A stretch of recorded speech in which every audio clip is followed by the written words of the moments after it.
Hi everybody. In this video I'm going to show you how to determine the strength of the relationship in a Google Sheets scatter plot. So there are two ways to do this. The first one is we can look at this R squared value right here. Or the second is we can actually calculate the correlation coefficient in using a formula. All right.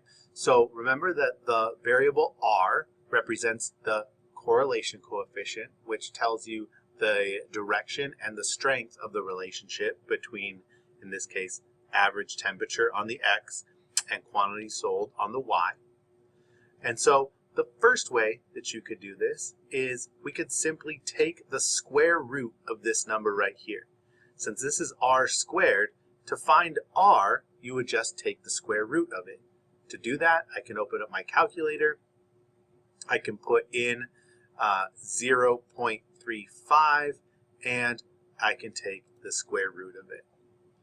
This value right here is going to represent the correlation coefficient. So let me write that, correlation coefficient.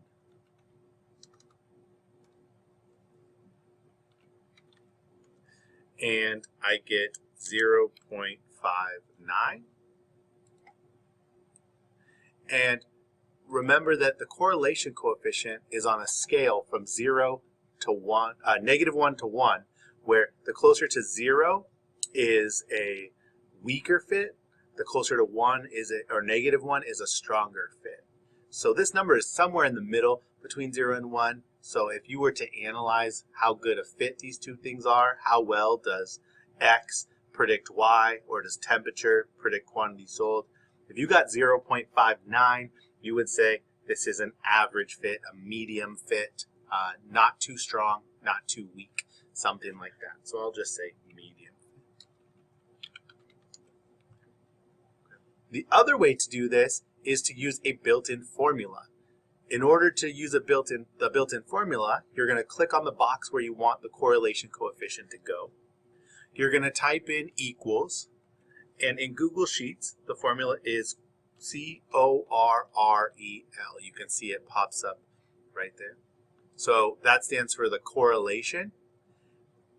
To calculate, we need to enter in the values. So it's temperature and quantity sold. So just like you did to create the scatter plot, you're going to click on column E for temperature, and then you're going to hold Control and you're going to click on column H for quantity sold. Correlation between whatever's in column E, which is the temperature, and whatever's in column H, which is the quantity sold. Hit enter, and you can see I get pretty much the exact same number that I did when I plugged it into my calculator. If I round it, I get 0.59 either way, which gives me a medium or a moderate fit.